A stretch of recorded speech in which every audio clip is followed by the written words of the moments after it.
So అదే పూర్తి స్థాయిలో ఆవిడ క్లారిటీ ఇచ్చారు. లెటర్ రాశాను, బట్ ఎలా లీక్ అయిందో తెలీదు. అట్లా ఇందాక నేను అన్నట్టు ఆయన చుట్టూ దయ్యాలున్నాయి, కేసీఆర్ గారు దేవుడు. ఇవన్నీ కూడా ఆవిడ మాట్లాడారు. దాంతోపాటు ఆవిడ రావటానికి ముందు, ఆవిడ మాట్లాడటానికి ముందు ఎయిర్‌పోర్ట్‌లో కొన్ని ఆసక్తికర పరిణామాలు కూడా చోటు చేసుకున్నాయి. అంటే ఎక్కడ కూడా బీఆర్ఎస్ కార్యకర్తలు కనిపించలేదు, గులాబీ జెండాలు కనిపించలేదు, కేసీఆర్, కేటీఆర్ గారి ఫోటోలు కనిపించలేదు. కేవలం కవిత గారి ఫోటోలు మాత్రమే కనిపించాయి. అది కూడా పార్టీ పేరు లేకుండా సామాజిక తెలంగాణ లక్ష్యమే సామాజిక తెలంగాణయే లక్ష్యంగా పనిచేస్తున్న కవితక్కకు స్వాగతం, ఇలాంటి బ్యానర్లు మాత్రమే దర్శనమిచ్చాయి.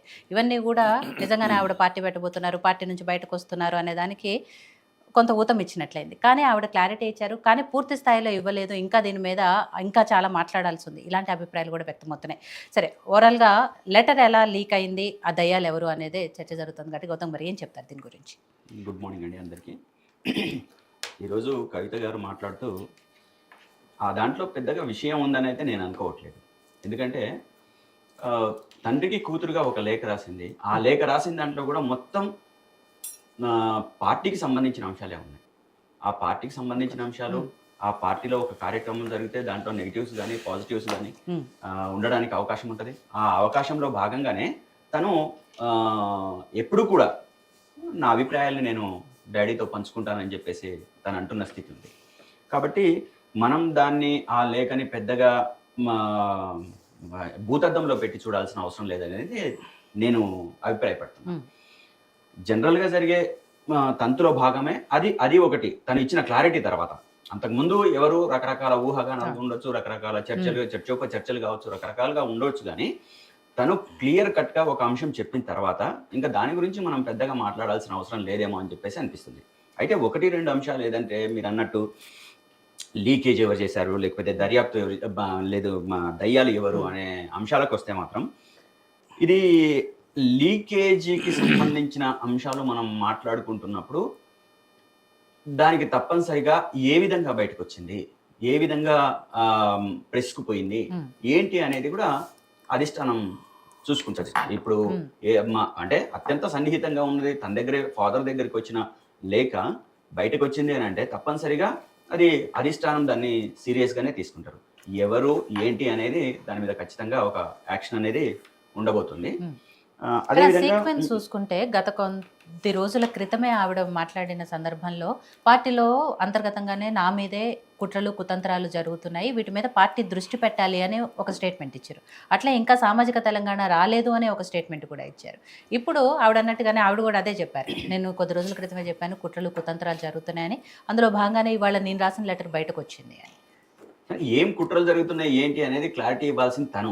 ఇప్పుడు మేము కాదు, పార్టీలో ఉన్న వాళ్ళమందరం కూడా ఏం జరుగుతుంది ఎట్లా జరుగుతుంది అని చెప్పేసి ఇంటర్నల్గా, అంటే ఎక్స్టర్నల్ మాకు విషయాలు తెలియదు, ఇంటర్నల్గా ఏం జరుగుతుంది అసలు ఎవరు ఇట్లా కుట్రలు చేస్తున్నారు అనేది ఎవరు చెప్పాలా, అది రివీల్ చేయాల్సింది ఎవరు, తనే, మేం కాదు.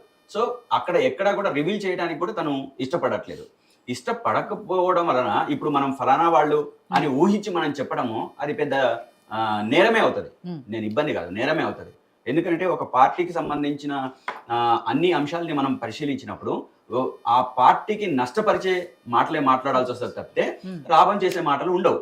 కాబట్టి ఆ దానికి సంబంధించింది ఏమున్నా అక్క మాట్లాడిన దాంట్లో క్లారిటీ ఇవ్వాల్సిన బాధ్యత అయితే తన మీదనే ఉంది.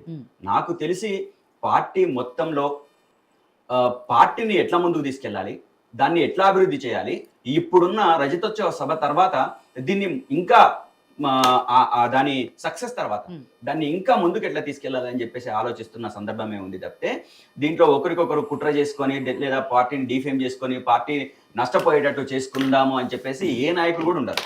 ఎందుకంటే ఇప్పుడు అధికారం పోయిన తర్వాత కుట్రలు చేసి ఏం చేస్తారు, ఒకవేళ తనకు పక్కన పెట్టి ఏం చేస్తారు, లేదు ఆ గద్దె మీద కూర్చోబెట్టేది లేదు, అదేవిధంగా దించేది లేదు. సరే అధికారంలో ఉన్నప్పుడు ఏదైనా చేశారు అని చెప్పేసి అని అనుకుంటే అది వేరే అంశం. ఎందుకంటే తను ఒక కారణంతో చేయాలి, రాకుండా చేయాలి అని చెప్పేసి అనుకోవడానికి. ఈ రోజు మేము ప్రతిపక్షంలో ఉన్నాము, ప్రతిపక్షంగా ప్రతి ఒక్క గొంతు పార్టీలో ఉన్న వాళ్ళం వినిపించాల్సిన బాధ్యత ఉంది. ఈ రోజు కాంగ్రెస్ పార్టీ వ్యవహరిస్తున్న పరిపాలన తీరు ఏదైతే ఉందో అది చాలా దారుణంగా ఉంది, ప్రజలకు ఇబ్బంది కలిగించే పరిస్థితిలో ఉంది. కాబట్టి దీన్ని మనం ఏ విధంగా ఎదుర్కోవాలి, ప్రజలకు మరింత చేరువ ఎట్లా కావాలని చెప్పేసి అనుకోవాల్సిన పరిస్థితి ఉంది తప్పితే ఒకరికొకరు కుట్ర చేయటం, ఒకరికొకరు కుట్రగా ఆ, గా, అంటే ఫాలో చేసి దాన్ని ఇబ్బందుల వైపు నెట్టే వైపుగా ఎవరు ఆలోచించే పరిస్థితి లేదు. అదేవిధంగా ఎప్పుడైనా ఇప్పుడు అక్క మాట్లాడుతూ దయ్యాలు ఉన్నారు అని చెప్పేసానంటే నేనేమంటున్నానంటే దేవుడి పక్కన దయ్యాలు ఎప్పుడు ఉండరు. దేవుడి పక్కన దేవుళ్ళే ఉంటారు. పెద్దల్లో చిన్నోళ్ళో ఎవరో ఒకళ్ళు ఉంటారు, కానీ దయ్యాలు ఉండడానికి అవకాశం ఉండదు. ఒకవేళ దయ్యాలు ఉండడానికి అవకాశం ఉంటే అది దేవుడి సన్నిధి కాదు, దేవుడి సన్నిధి కాదు. కాబట్టి తనే చెప్తున్నారు కేసీఆర్ గారు దేవుడు, తను నాయకత్వంలో పనిచేస్తాము క్లియర్ కట్ గా చెప్తున్నారు. తన నాయకత్వంలోనే తెలంగాణ ముందుకు పోతుంది, తన నాయకత్వంలో తెలంగాణ అభివృద్ధి చెందుతుంది, తన నాయకత్వంలోనే పార్టీ మొత్తంగా ప్రయాణం చేస్తుందని చెప్పేసి మాట్లాడినట్లు క్లియర్ కట్ ఉంది. సో మనం దీన్ని చిలువలు పలువలు చేసి భూతద్దంలో పెట్టి ఇంకో రకరకాలుగా మాట్లాడుకోవాల్సిన అంత పెద్ద అవసరం లేదు. ఇంటర్నల్ గా జరిగే ప్రతి పార్టీలో కొందరు మాట్లాడి రప్చర్ చేస్తారు, ఇంకొంతమంది లెటర్ల ద్వారా సామరస్యంగా మాట్లాడుకునే వాళ్ళు ఉంటారు.